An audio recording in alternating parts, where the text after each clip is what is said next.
And welcome back. This is the Gen Z Manifesto. Kama kawaida, again, form ni kuongea itutoke. Na niko na swali moja to this dapper guy over here. Mike, tafadhali, thank you. Now, tunasema IEBC is an independent body, right? But then we hear that the president has to vet these people who are chosen by the panel, the 9 people panel, and also the commissioners. They're also going to be vetted by they're being vetted by the parliament and the president, right? How sure are we that this parliament is not going to be biased? Wachague watu wao. I think I take this back and try to fully understand where the problem is. You see, when there's a house fire, you don't run to the bedroom. You're supposed to be in the kitchen figuring out what went wrong. In the wise words of my mentor, bad leaders come from a bad society. We can't expect anything positive from the IBC or the parliament because those houses are filled with career criminals, crooks, profound looters. And why is that? Because we as the people put them there. That's our best work. That's the product of who we are as a society. We reward the criminals and we silence people with an idea. So if we have these people in these offices, how can we expect them to have our best interest and appoint competent people when they themselves are not competent enough for the jobs that they are doing? So shida ni iko nyumbani. The Shida problem is is us as the people. Once we set the bar of who should be in these positions, it's going to trickle down from there. But if we continue to accept mediocrity, then what more can we expect? Okay. Yeah. So according to you, tunafaa tujichunguze sisi wenyewe before tuingilie gava. Yes. Okay, no problem. All right, so we're going to go to Majibu in a minute to scare watu kwa ground wanasema nini, then we'll come back to you, Kagina. Majibu, are you ready for us?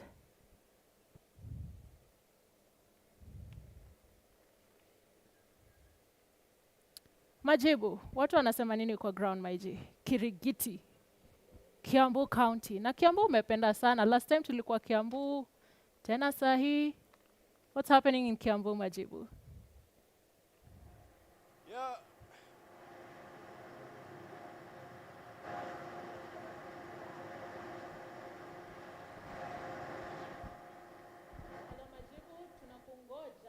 What's happening in Kirigiti, Kiambu County?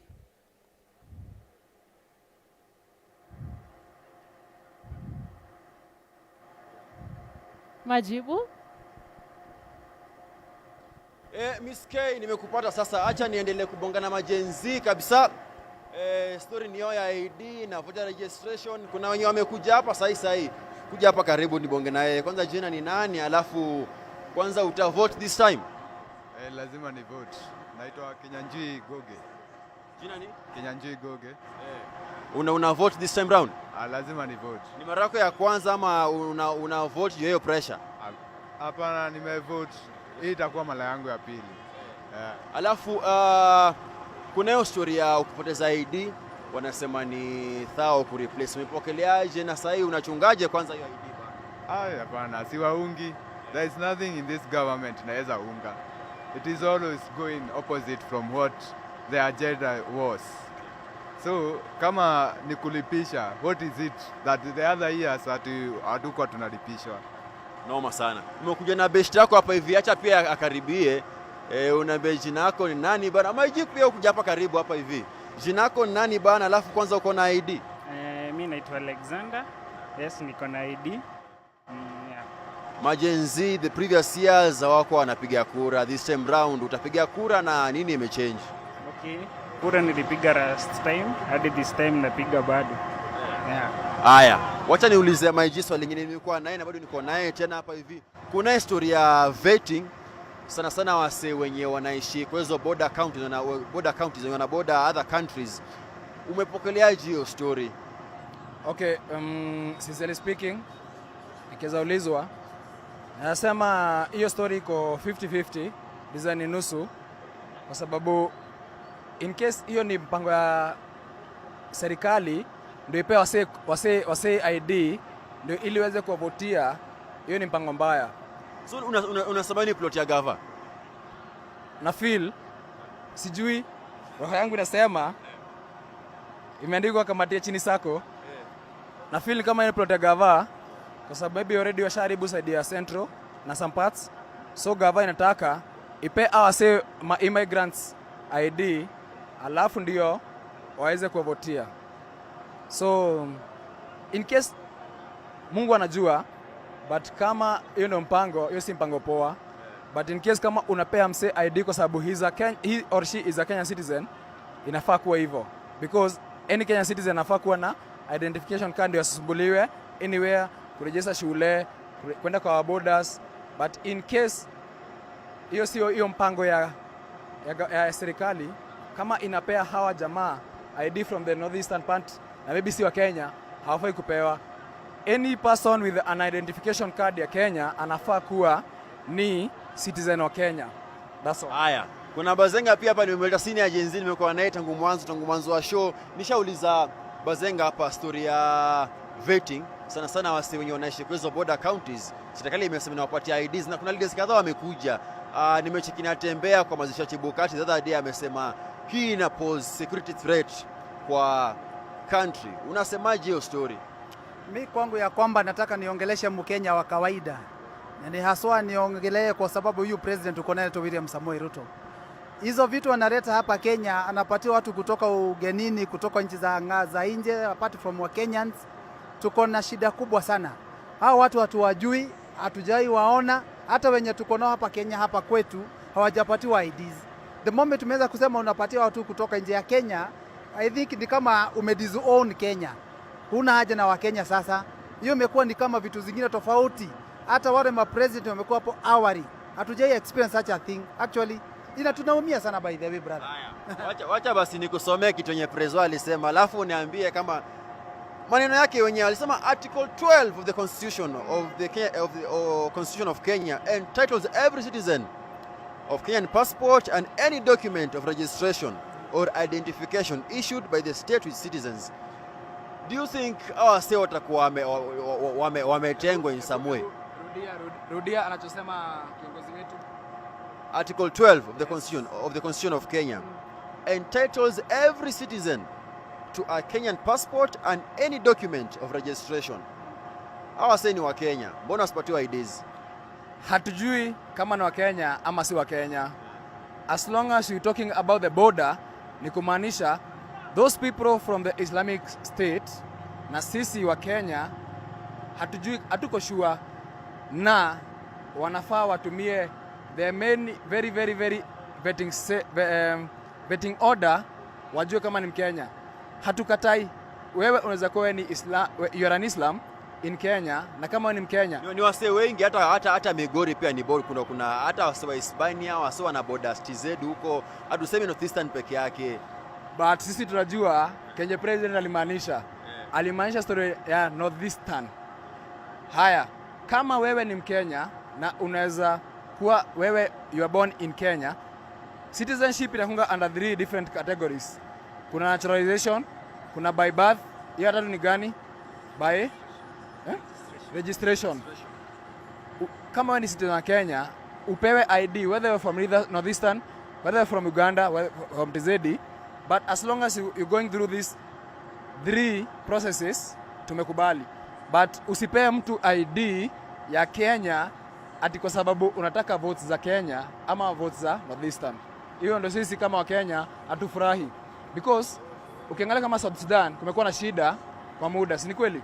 Ni because na hiyo imegawanywa katikati ya people from these different religions. Sijasema regions, religions with the Christians na Muslims. Na hiyo as long as hatuwezi kama pamoja itaishi kuwa issue. Ukiongezea hao sewa nile kuja Kenya, siku itafika tukue 50-50 na itakuwa shida kwa sababu wako na uwezo same kama sisi. Na sisi Kenya, sisi tunaamini this country belongs to God. Haya, kuna story ya majenzi kusema watapiga kura. But wengi wamesema hawana IDs. Kidogo tuacha Bazenga kuja hapa hivi. Kuna story ya majenzi kusema watatokea wapige kura. Yes, msema mtatokea. Hata kwenye walikuwa wanasema tutaficha ID za wazazi wetu, sisi tutokee tupige kura. But kuna issue yote ya wase hawana IDs na pia hiyo story ya voter registration mazee. Huwezi kuwa register kama voter kama hauna ID. Nikicheki kama 2022 kulikuwa na 65% vote turnout ambayo ilikuwa 15% lower than 2017. This time round as we approach 2027 kunaweza kuwa na change. Mimi personally naweza sema nimechaguana mara moja kama GNZ. It was my first time kuchaguana the previous election, na kwangu kulingana na venye hiyo experience imenipeleka so far, for my opinion as a GNZ nayasema nimekuwa discouraged na how my vote counted. Juu sasa kama nilichaguana, for me sasa kama GNZ kuteseka bado, kuteseka na vitu zenye nilikuwa na expect in my first campaign, in my first vote came out very different to what I expected. Haya, sawa. Nikimalizia nafaa kurudisha studio yako ya mwisho. Sahi, kutakuwa na change, labda majenzi watatokea kwa wingi ama bado wa solve hiyo issue ya IDs kwanza na voter registration? Mimi nitawaambia tu moja tu, ni wakati umeanza safari. Na safari ya 2027 haitakuwa kama kawaida venye tulikuwa tumefanya 2022 na kurudi nyuma. Kwa sababu majenzi tumeamua na wamesema saa hizi ni kutoa kila mwimba na ni whatever hizo zake. Niambie tu William Ruto, kama angekuwa tu mtu mungwana, asikize hawa vijana majenzi, watamsaidia maybe. Na kama hata kubali hiyo issue ya ID, ni kama saa hizi mama azae mtoto, na mwenye anajua mtoto ni mama si baba, na mwenye anajua mambo ya Kenya na ma-ID ni William Ruto. So atupatie solution kama nataka amani hapa Kenya. Shukran. Sudi ni kali, Angolo pia ni noma bana. Hiyo ni brand gani? Sawa, from Kirigiti County ya Kiambu narudisha studio. Ya unasema? Majenzi. Haya mwisho basi ngirudisha. Haya, mimi nasema hivi, na hakuna mtu naambia tutoke ama tusitoke, lakini President Moi Kibaki alitupeleka shule free primary education from 2002, na ndio kama tulisoma, na hiyo ndio kitu yenye wazazi wetu hawakupata. So sasa ukiniletea kitu, mimi juu nimesoma, I have wisdom and knowledge, kujua ni mzuri ama ni mbaya. So ukisikia nimekataa, sina noma na wewe, jaribu urudi kwa ground, ujue mbona huyu jamaa amekataa. Juu sasa kama ikifika ni wakati wa kutokea, tuko Nyeri. Wamesema wako Nyeri na shoni moja GNZ Manifesto siku zombo ama ni aje? Narudisha studio, director amesema nirudishe, lakini pia kesho niwaambie kwamba nitakuwa county ya Nyeri for the people dialogue live on K24 na Kameme. Unaenda ukienda wapi wewe? Tuko Nyeri. All right, Majibu, thank you so much. I really love your people luko kwa ground. Yo, kwanza wa mwisho amesema sina noma my guy, sina noma na wewe. Mimi nilisomeshwa, so I have to vet what you're talking about. And speaking of vetting, again, turudi kwa hiyo story the president kutoa the vetting kwa, you know, the boundaries. I really want to talk about that on studio. Kagina, I don't know if your people are ready for that. Nam, we are very ready. Very ready for Tuesday. Very ready for Love Tuesday it. because it's Tuesday. And so we've truly raised a number of concerns in this conversation, but it's interesting to know, do we really have a solution to some of the issues we've raised? Ama it's all gone? I'll start with Fidel. So for me, my solution is ndapatiana this way. Every 5 years ikifika, kama Mkenya uko na opportunity ya kutumia kura yako poa, uelect mtu mwenye atakusaidia ama uelect fala, usiwahi muona kuja ishikare na bambike, after 5 years aibe pesa yako akulete. So naweza kuambia hivi, for the youth, stand up for your rights, do what is right, ensure daily ukiamka usikubali kudanganywa. Kumbuka kila siku ukichukua 1000 kwa mheshimiwa, hiyo ni school fees yako unakula. Ukichukua 1000 kwa mheshimiwa, hiyo ni barabara hauna. Ukichukua 1000 kwa mheshimiwa, hiyo ni security hauna. Na ukumbuke tuko kwa jungle, and the rule or one mantra we have in the jungle is this: if you are a cat and you want to be a lion, you must lose your appetite for eating rats. So we must lose this appetite of kuchukua handouts kwa waheshimiwa. It is an obligation au kutufanyia kazi. Kama hawezi fanya kazi, tuwatoe kwa seats na tuelect watu watatusaidia. Solution ni sisi. And we must also know that we have been part of the problem. sisi ndo tumeelect our leaders na tena tunawa recycle in such a way, anakudanganya kuna solution, yet he's part of the people who have created the problem. Like it's the scenario now in Kenya. We have an opposition that is being led by someone who was in government, supporting the same government projects and purporting now to be Angel Gashagwa or whatever he is. So tuongeni ukweli, usiogope kuongea ukweli, hata kama watakuita wewe ni wa Munyoro or something, hiyo ni shida yao. Chukua ID yako. The only thing will help you is with as youths who are identifying with the identity yetu, will come to your place, will give you civic education on why your ID is important. It is now your mandatory decision. It is either you use your voice for something good, ama you decide kuitupa. Decision ni yako. Mimi sitateseka, ni wewe utateseka. Mimi nitaelect mtu atanisaidia. So it's upon you. All right, Karen. So I think for me what I'd say is nilikuwa na complain kuhusu timelines za IBC. So my call is to the government, yeah? I think we need to have a one-stop shop. By that, we need to have a very integrated system that allows people as they vote, they can as well be able to register to vote now for the election. So as they vote, I'm going to repeat because I feel like I didn't make myself clear. As they are also allowed to register for voting, they are also allowed to register for their IDs. So how this system works is it will reduce the timeline confusion that we have. And then again, it will also allow for efficiency in the system. So that means this will be at a very easy level, at a ward level. So that gives the government an allowance and budget cuts. And then the second thing that we also need to look at is we need to do a lot of mobile drives to learning institutions, one, and to two, youth centers, and the other one is rural areas. So this will allow for the awareness gap that we have. What there is, kuna watu huko nje hawajui that you're not supposed to pay for certain services. So with that, in check, it will allow us to now move from a place of information. Unajua tunasemanga information is power. So let us have systems that actually work for us, because without an ID, you are invisible totally in the system. Yeah. All right, thank you. And probably just to give you your closing remarks before tuende kwa Kahiro, Ms. Kahiro, the panel right there have some things to add to the solutions.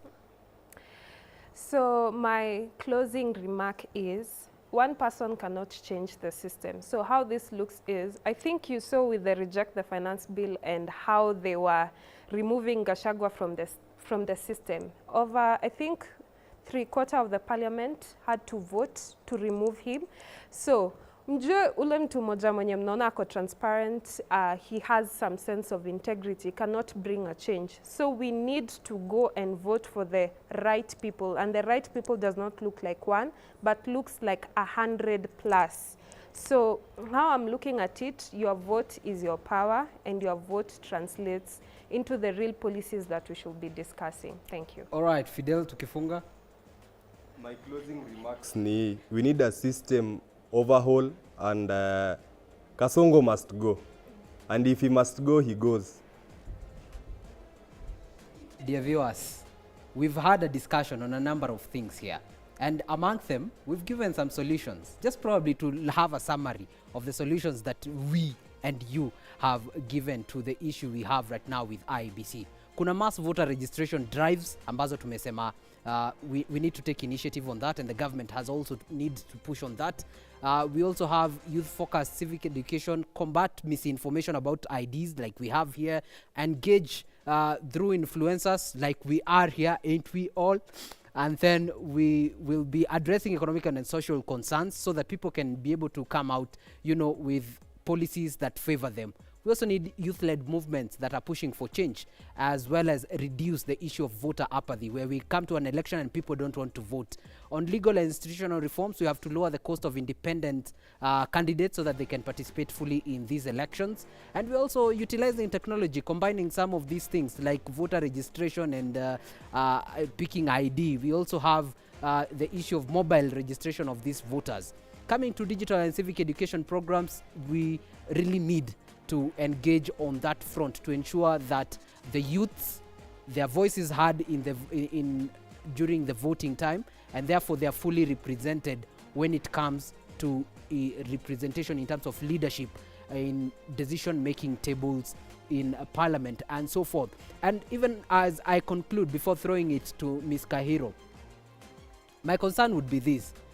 You've said enough, or rather we continue to formulate a manifesto as to the Kenya you want, you as our viewer today. But all that does not count if you do not have an ID, and if you do not register as a voter, and if you do not vote. Wanasema kelele za chura zimzui ng'ombe kunywa maji. Usikue huyo chura. Haya basi Kagina, umetuwarn we shall not be the churas in the building. Now, I want to go back to my panel here. Nataka kuwapatia 1 minute each to give your solutions, okay? How do we move on from here as the youth? Kitu ya kwanza, nikawa tunakakaa tunawabembeleza, na mimi nataka niwaambie hivi, IBC, we are coming for you. We are coming for you because we have to register voters. You will tell us why for the last 2 years you have not been registering voters. Hatucheki. Na hao wase wamekuwa huko kwa closed doors meeting huko kwa hizo nyumba kubwa kubwa huko. We want to tell them one thing. You know you are downplaying us, you're paying people to come to your rallies, but we are coming. And it might seem like a small thing, but we are coming. And a solution to this, mnasema vijana hawana ID. Identity yetu imekam to make sure vijana wako na IDs. Right. We are targeting 1 million new IDs, and as a ripple effect, we are targeting 10 million. So hiyo number wanasema hapo ya IBC 5.6, sisi yetu ni 10 million. And we don't care if they are going to be registering saa 6 ya usiku. Lazima mregister 10 million people, na lazima tuwatoe. That's my submission. Thank you so much. Sir, tell me, what are your solutions now? How do we move on from here? Before I get to that, I would like to highlight that there is a case in court filed by Moses Orwa Onyango, who is a software developer, claiming that the Maisha number copyright belongs to him, and that the president, the current president, stole the Maisha number idea from him.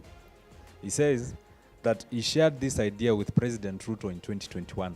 I don't know if this confirms how mendacious and how deceitful and how, say, probably thieving Ruto is. I'm just saying. As I get to my take, I want to say this, that the Maisha number should be rejected in totality because there wasn't a public participation on the Maisha number issuance. There should be one. Because the Maisha number can lock you out as a citizen if you are politically targeted by the president or the governmental officials after 10 years. That is in 2032. If they take effect, I mean in 2024, you may be locked out as a citizen of Kenya in 2034 if the government decides not to renew your identity. See what happened with General Miguna. The government decided not to issue a passport to him. So the government can decide not to issue an ID to you. And as I conclude, I'm saying, we cannot trust the government to keep our data safe, and the backlog of renewal of ID applications in 10 years would be so much and overwhelming to this government. The government may get an excuse to not issue IDs to us. And as I conclude finally, the president has lost the ground. What? I just need to go to the other guys, okay? Just a minute, Okay. please. Also, let's be careful. The case is in court, right? Yes, the case is still in court. 1 minute, right? Your conclusion. In fact, 30 seconds. 30 seconds is quite a very short running, time. it's running. Yes, but it's running, running. So today we come out as Identity Yetu, a team of young people who have decided that come what may, Kasongo, whoever, whatever they will say, we have decided we are going to inject, we're going to get 10 million IDs, and we're calling for sponsors. We already have some people who've given us tracks and like branding and all those things. We're coming to your place. We're coming to help you get IDs. We are working with all the relevant authorities. The target is when 10 you see million. us, come get your ID. Sawa. Thank you so much. And our dapper man, sorry. One sentence. I'll try to keep it short. Please. But I'd say to the opposition and to the people, you are the opposition now. no surrender, no defeat. They can't sit on the same tables where they're eating the same money and then come and tell you that they're the solution. Thank you. A clean Kameme TV, Muthegi wa Rũrĩrĩ.